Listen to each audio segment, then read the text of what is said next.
Boa tarde, bem-vindos ao RTV Notícias. Começamos com as principais capas dos jornais de hoje. No Jornal de Notícias, o título em destaque vai para os médicos que duplicam salário. O Tribunal de Contas manda rever pagamentos a quem ganhe 10 mil euros por mês com ajuda de suplementos remunerários. Notícia também para o Rio Ave e Gotemburgo. Os vilacondenses estão muito perto de fazer história. O destaque fotográfico vai para a história de Conceição, que viveu 14 anos presa em casa. Podemos ler ainda que o mês de julho foi o mais chuvoso deste século e o verão não quer mesmo chegar porque dão chuva até domingo. Notícia ainda para um sequestro que durou 13 horas, tudo devido a uma dívida de 100 euros que valeu uma rótula partida à martelada. Em Gondomar, a remoção de resíduos perigosos vai demorar 9 meses. Notícia também para o Porto e a emblemática Torre dos Clérigos, que já recebe mais de 1000 visitas por dia. Em Faf, notícia para os pais que deixaram a filha fechada no carro durante hora e meia. E na economia, notícia para o Banco de Portugal, que protegeu depósitos de pequenos acionistas. Passamos ao Jornal Público. Podemos ler como título em destaque que a crise no BES leva clientes a depositarem num só dia 200 milhões na CGD. É a primeira vez que a Caixa Geral de Depósitos recebe um valor tão elevado de depósitos num único dia. O Banco Público está a beneficiar da instabilidade que se vive no BES, que agora já foi resgatado. O destaque fotográfico vai para a sonda Rosetta. Nunca antes tínhamos visto assim um cometa. Notícia ainda para a Polónia e NATO, que alertam para a invasão russa da Ucrânia. Santana Lopes quer ficar com o antigo hospital militar e ainda as consultas de 15 minutos resolveram falta de médicos e notícia também para as cerca de 400 vítimas mortais em Gaza que eram crianças. Passamos ao Jornal I, que tem como destaque mais uma vez o caso BES. Podemos ler que os portugueses acham que o Banco de Portugal e a Procuradoria agiram tarde. Pires de Lima afirma que comportamentos no BES e na PT são inaceitáveis. Notícia também para o surto de ébola. Os passageiros estão controlados em Portugal. Notícia para os hackers russos que roubaram 1,2 mil milhões de passwords. Os dissidentes do BES decidem em setembro se formam partido.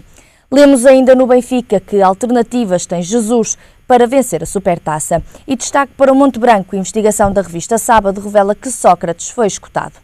Passamos à economia com o Jornal de Negócios. Podemos ler que a lei não garante redução progressiva dos cortes salariais. Nada obriga o Governo a repor salários do Estado entre 2016 e 2018. Destaque fotográfico para a Ministra e o Governador, as 10 perguntas que vão hoje enfrentar. Notícia também para o crédito agrícola que está interessado em comprar parte do negócio do novo banco. E ainda os maiores acionistas do BES, sem privilégios nos depósitos. Finalmente passamos ao desporto com o jornal O Jogo. No Sporting podemos ler que o remédio para Slimani é dar-lhe o aumento. 600 mil euros é o salário anual que os Leões propõem ao argelino. Destaque fotográfico para Clasi, que quer Futebol Clube do Porto, mas os Dragões admitem só apostar forte depois de garantida a Liga dos Campeões. No Benfica, Hildebrand põe Karius à frente de Artur e ainda Rábio é a nova aposta. São estes então os principais destaques do jornal de hoje. Passamos às principais notícias. A Bolsa Portuguesa abriu esta quinta-feira a cair 1,53%, ainda que no dia de hoje esteja em vigor uma proibição de venda de ações do banco. A descoberto, as ações do Milênio BCP afundam 7,7%. A crise no Espírito Santo e o modelo escolhido para resolver a situação são para os analistas o motivo para a saída dos investidores internacionais e institucionais do mercado português. Os títulos da banca estão entre os que mais desceram quarta-feira em bolsa, devido aos receios sobre a exposição que o setor financeiro vai ter ao novo banco, que vai deter os ativos não tóxicos do BES e que será capitalizado em 4,9 mil milhões de euros através do Fundo de Resolução. As restantes bolsas europeias também seguem em queda devido aos receios sobre as tensões entre o Ocidente e a Rússia em torno da Ucrânia.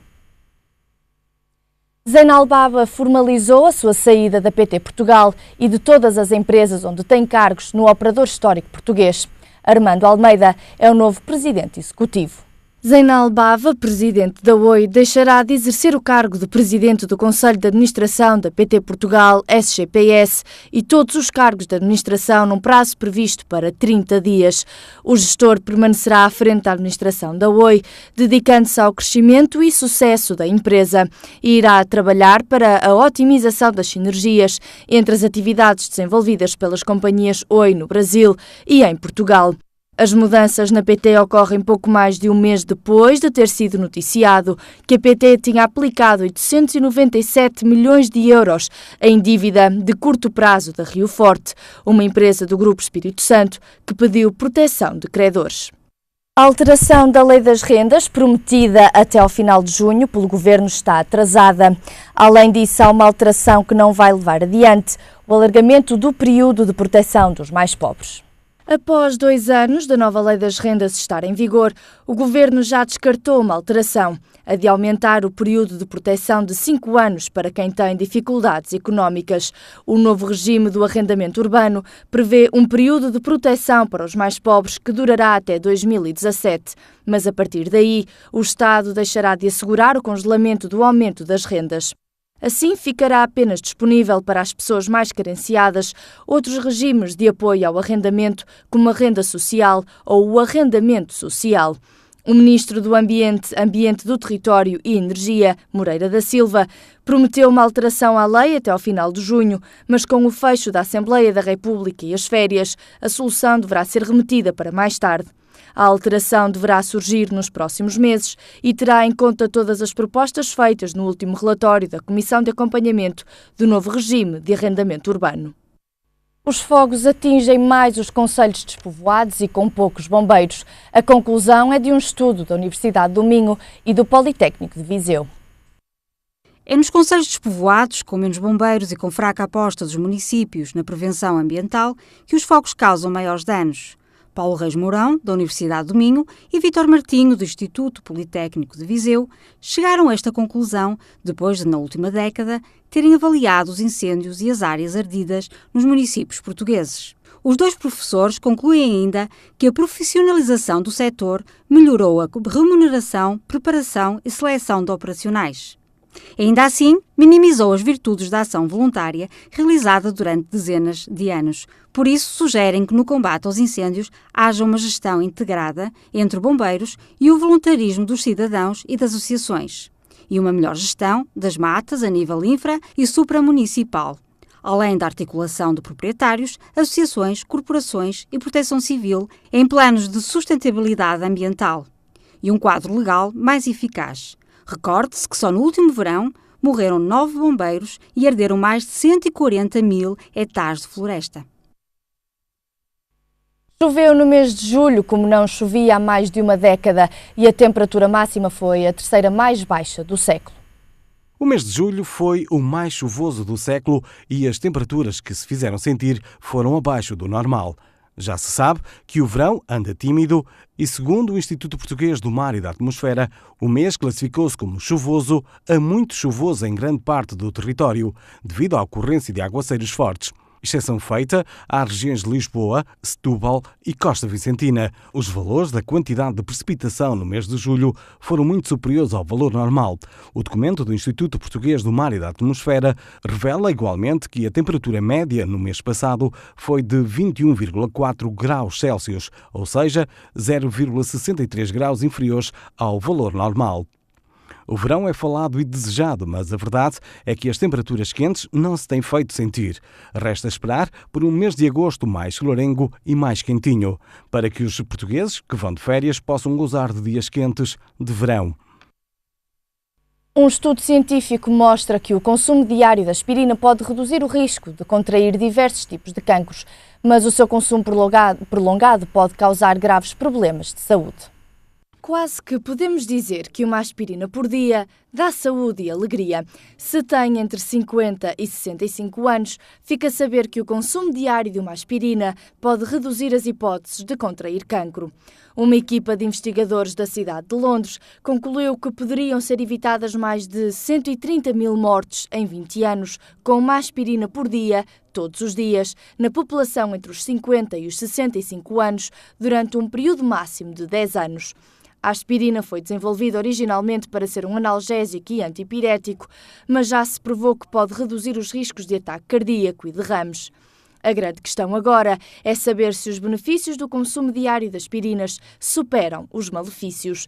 De acordo com um estudo, se o consumo diário de aspirina durar 10 anos, o risco de contrair cancro do intestino pode diminuir entre os 35% e os 40%. A aspirina pode ainda reduzir os riscos de cancro do esófago e do estômago em 30%. No entanto, tomar uma aspirina todos os dias durante 10 anos aumenta entre 2,2% e 3,6% o risco de hemorragias estomacais, especialmente entre a população com mais de 60 anos. Apesar de todos os efeitos benéficos da aspirina, é importante ter em mente que o medicamento não deve ser visto como uma razão para não mudar o estilo de vida. Passamos agora ao nosso comentário habitual, hoje com Cancela Moura. Boa tarde. Boa tarde. Hoje com um tema diferente e que merece o seu destaque, vamos falar sobre canoagem. Não é um tema muito abordado, mas a verdade é que este ano mostrou resultados. Fale-nos um pouco sobre o Clube Náutico de Crestuma. O Clube Náutico de Crestuma é uma referência absolutamente incontornável na canoagem portuguesa. Foi sucessivamente e foi, no fundo, depois da sua fundação, quase um relançamento da própria modalidade em Portugal.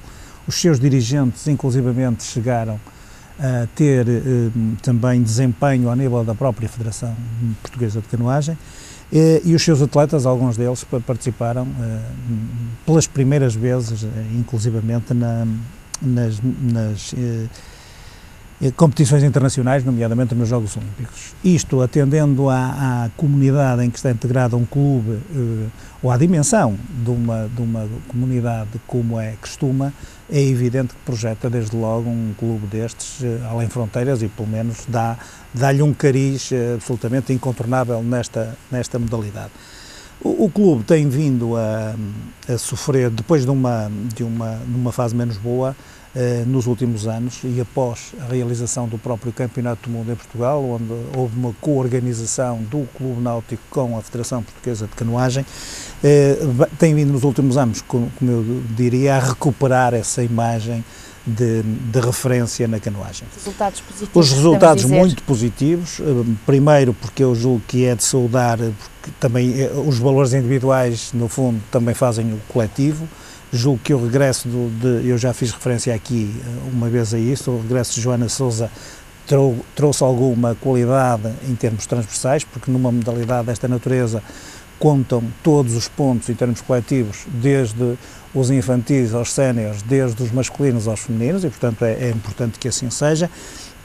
E depois uma nova equipa diretiva, cujo presidente é Dário Nogueira e um conjunto também de dirigentes que os acompanham, que têm uma interligação muito grande, quer entre a comunidade, quer entre os pais dos atletas, os próprios técnicos. O que se fez ali, de facto, há uma simbiose muito grande do esforço de todo o clube em torno destes resultados.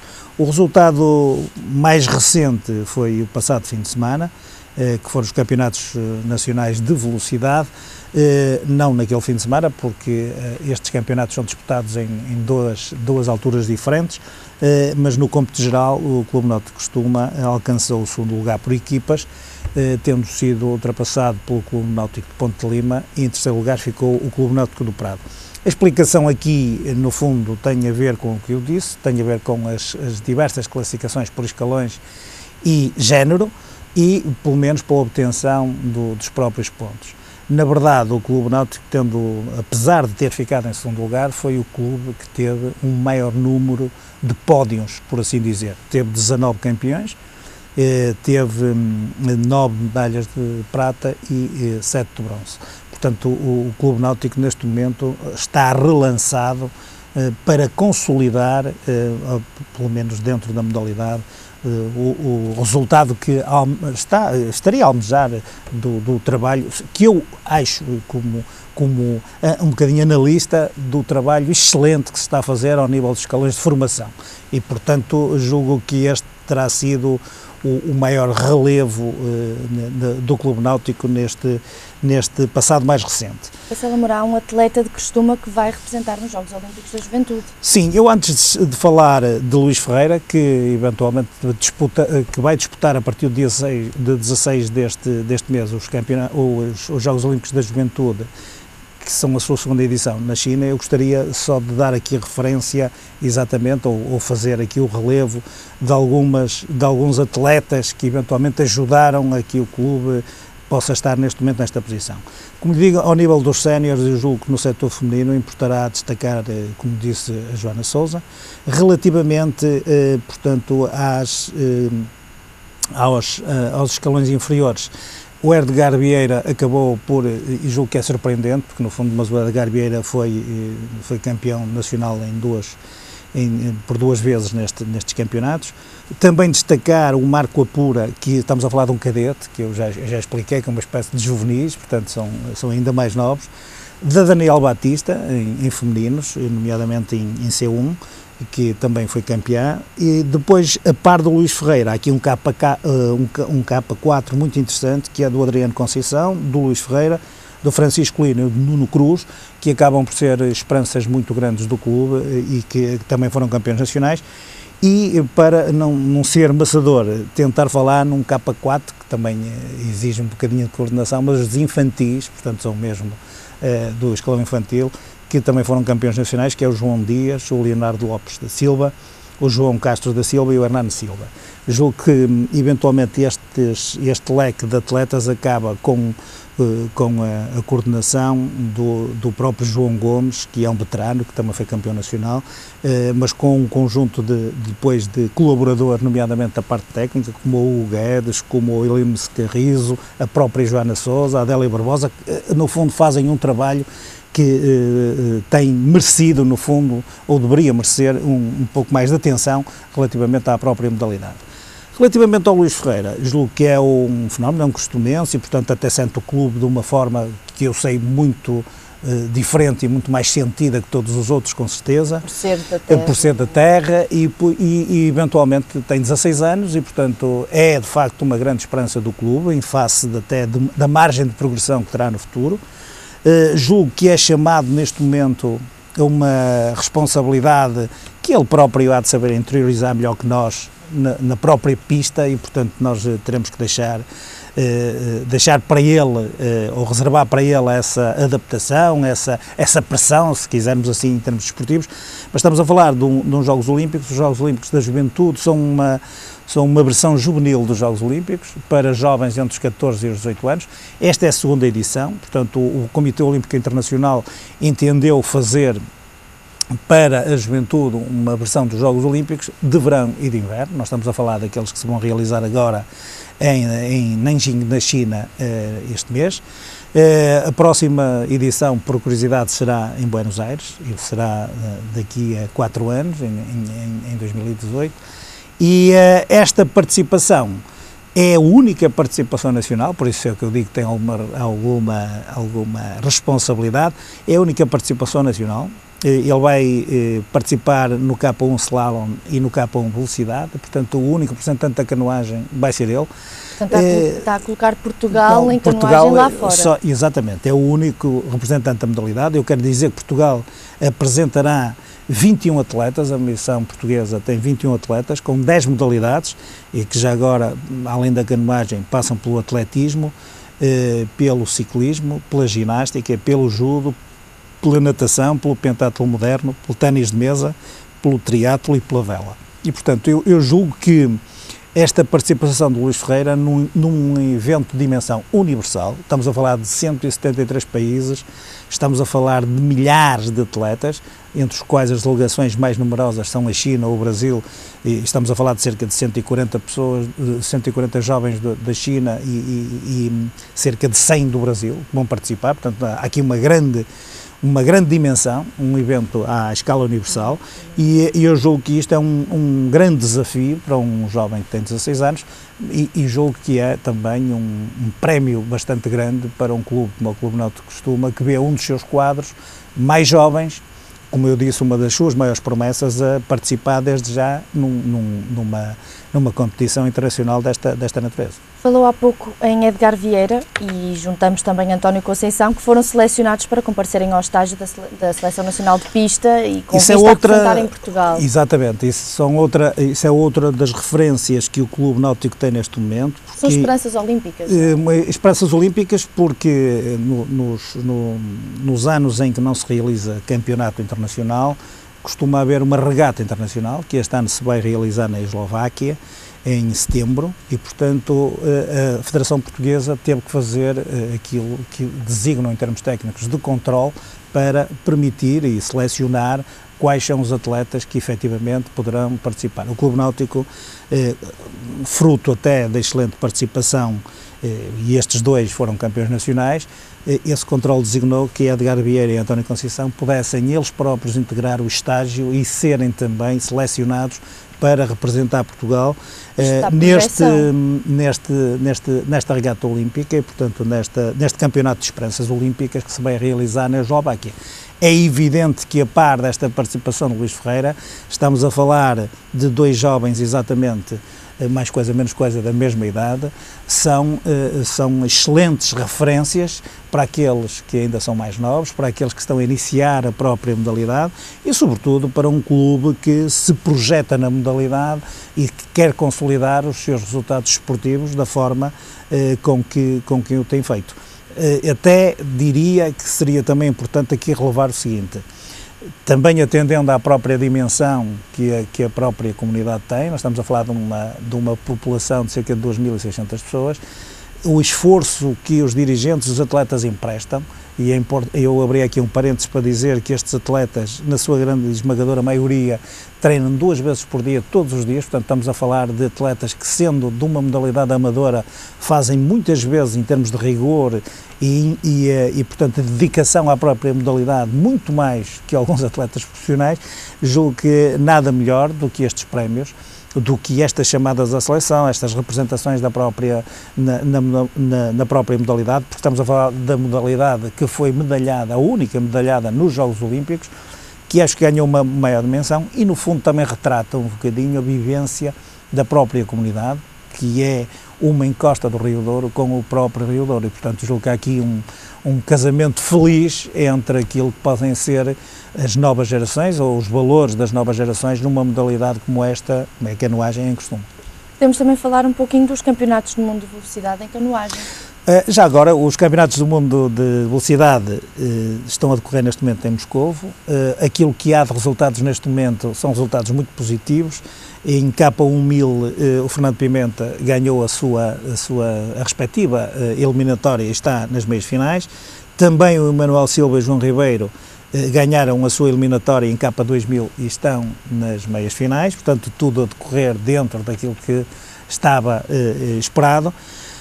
Menos bem esteve o K4 feminino, que na mesma modalidade de 1000 metros, com Helena Rodrigues e, portanto, com Fátima Cabrita, Joana Vasconcelos e Beatriz Gomes, ficaram em 4º lugar na eliminatória, mas também estão apuradas para as meias finais.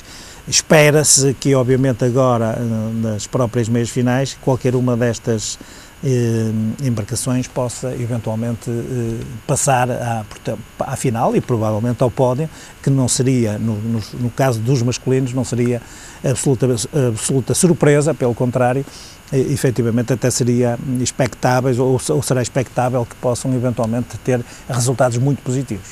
Muito bem, Castelo Moura, passemos um bocadinho ao futebol. Muito bem. Falemos no Futebol Clube do Porto. A SAD rejeitou uma proposta do Dubai de 5 milhões de euros pelo Varela. Que comentário merece esta recusa? Eu tenho sempre alguma cautela em fazer comentários sobre as questões, sobretudo dos números e deste tipo de transações. Eu também já referi aqui algumas vezes, relativamente ao futebol, que há coisas que nós próprios, enquanto cidadãos comuns, não compreendemos muito bem. E se calhar mais vale não compreender, não é? Não, é verdade, quer dizer, o Varela já demonstrou interesse em sair, portanto não tem vontade nenhuma de ficar no Futebol Clube Porto, isto pelas palavras do treinador, portanto vamos dar isto por adquirido, porque isto de facto é certo. Quanto às propostas propriamente ditas, elas depois podem variar ou podem não corresponder completamente àquilo que nós entendemos ou aquilo que nos é apresentado como uma realidade. Portanto, neste caso, admito que podia ser um bom negócio, provavelmente, para o Futebol Clube Porto, mas o Varela também pode não estar interessado no seu próprio destino. É importante que se diga que, eventualmente, numa transferência desta natureza, para além dos interesses de ambos os clubes, tem que haver a vontade do jogador e, muitas vezes, pelo meio, ainda existem, porque muitas vezes os direitos dos jogadores estão entregues a fundos, ainda recolher também a conciliação com este tipo de interesses meramente financeiros de ativos que agora são os jogadores. Portanto, quem viu como eu esta pré-época, em que alguns jogadores, em qualquer um dos grandes, mas nomeadamente o Benfica, em que acabam por contratar um clube como o Djabá, que veio da Académica, é um lateral esquerdo, e passado provavelmente nem um mês foi contratado pelo Braga ao Benfica por 4 temporadas, ninguém percebe muito bem, ou por exemplo, o próprio Garay, sinceramente, eu pessoalmente não acredito que aquela transferência tenha custado 4 milhões para o Zenit de São Petersburgo. Acho que o valor do atleta estará, isto faz lembrar as transferências de João Moutinho, o de James Rodrigues, ano passado, do Futebol Clube Porto. Portanto, o comentário que me merece é que eu acho que, efetivamente, terá que haver no futebol uma maior transparência. Julgo que o futebol está a caminhar para um negócio também meramente financeiro, de bastante especulação sobre os ativos que são os jogadores. Há muitos interesses que se jogam muito para além daquilo que é visível, que nós possamos compreender, e eu julgo que isso está a destruir um bocadinho a própria paixão que os adeptos têm sobre o futebol, e eu pessoalmente interessa muito menos discutir ou comentar este tipo de situações do que eventualmente estar a falar sobre aquilo que é o jogo propriamente dito, o jogar bem ou jogar mal, o desempenho dos atletas, que é a essência do futebol. Digamos que o futebol ultimamente envolve sempre estes números, os milhões, e a qualidade dos jogadores muitas vezes fica à volta destes milhões. É verdade, por exemplo, o James Rodrigues acabou por ser beneficiado por um desempenho fabuloso no Mundial, é um dos exemplos. Falcão, se tivesse estado apto, provavelmente teria sido a estrela e teria assumido o papel de estrela na seleção da Colômbia, mas neste caso, como não esteve, permitiu e deu a oportunidade a James Rodrigues para uma situação dessa, e isto levou logo a que ele tivesse sido alvo de uma transferência absolutamente milionária para o Real Madrid, em função, diga-se de passagem, com todo o mérito do desempenho que tem tido. Estamos a falar de um jovem com uma margem de produção fabulosa, não é isso que está em causa, mas efetivamente eu julgo que aquilo que aqui é importante realçar, muitas vezes, seria o valor dos atletas, independentemente dos interesses financeiros que representam, por exemplo, os fundos e os próprios representantes dos jogadores. Obrigada, Cancela Moura, boa tarde. Ficamos agora com o estado do tempo para amanhã. A chuva continua no litoral do país. No Porto, a temperatura máxima chegará aos 23 graus e a mínima aos 19. Em Lisboa, a temperatura máxima chegará aos 26 e a mínima aos 19. Já em Faro, a temperatura máxima chegará aos 30 graus e a mínima aos 21. Ninguém diga que o norte do país está em pleno mês de agosto. Por agora é tudo, a informação regressa mais logo. Até lá, fique bem.